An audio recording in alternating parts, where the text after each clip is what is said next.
নমস্কার বন্ধুরা, কেমন আছো তোমরা সবাই? আশা করি তোমরা সবাই ভালো আছো, সুস্থ আছো। এই শীতের সকালে আজকে আমাদের গন্তব্যস্থল হলো বিহারের শিমুলতলা। বাঙালির শ্রেষ্ঠ হাওয়া বদলের ঠিকানা হলো এই শিমুলতলা। যেমন কথা তেমন কাজ, তাই বেরিয়ে পড়লাম শিমুলতলার উদ্দেশ্যে।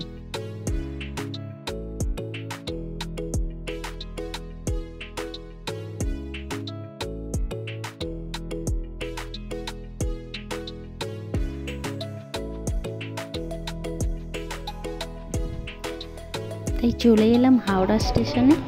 হাওড়া থেকে শিমুলতলা যাওয়ার একটি ট্রেন, সেটি হলো হাওড়া টু মোকামা এক্সপ্রেস। রাত্রি 11টা 20 মিনিট থেকে ছাড়বে এবং 6টা 30 মিনিট নাগাদ পৌঁছে দেবে।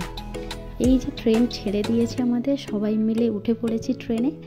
ট্রেনের এই জার্নিতে সব থেকে মজা করেছে তো আমার মেয়ে।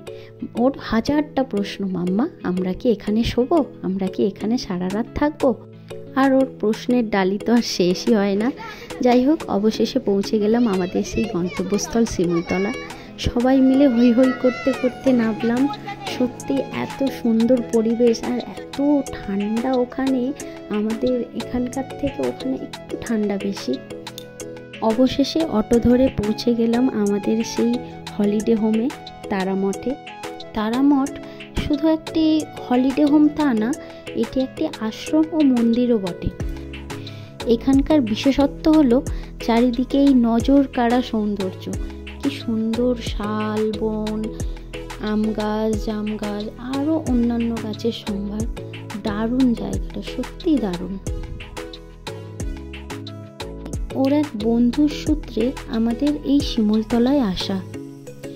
জায়গাটা সেইভাবে ক্যামেরা বন্দি করতে পারছি কিনা জানি না, কতটা তোমাদের দেখাতে পারছি সেটা বুঝতে পারছি না, কিন্তু সত্যি জায়গাটা অনেকটা বড় এবং তারামঠ অনেকটা জায়গা জুড়ে অবস্থিত।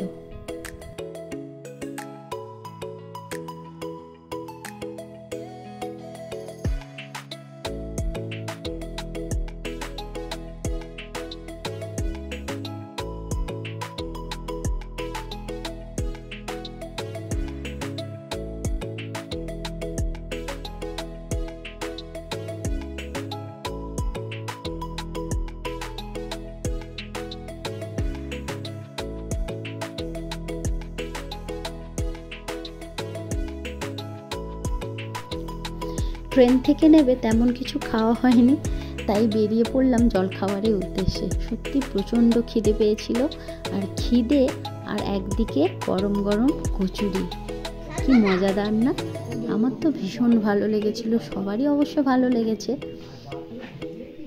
গরম গরম কচুরি সঙ্গে আলু মটরের তরকারি। আমার তো আলু মটরটা অতটা ঠিক ভালো লাগে না কচুরির সঙ্গে, কচুরির সঙ্গে আলুর দমটাই বেস্ট যায়।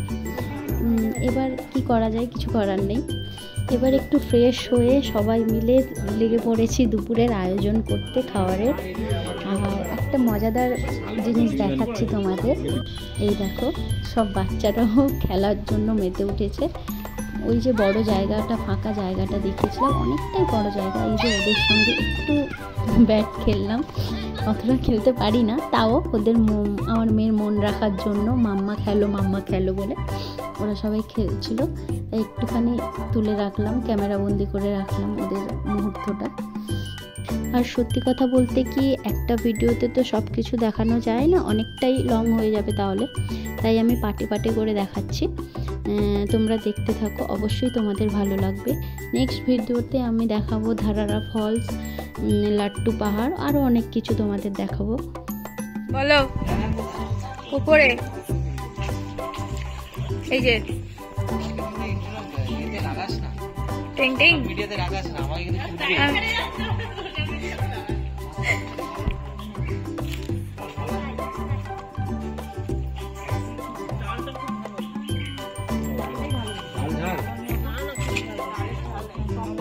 না ওই তেলেটা ঝাল হয়েছে।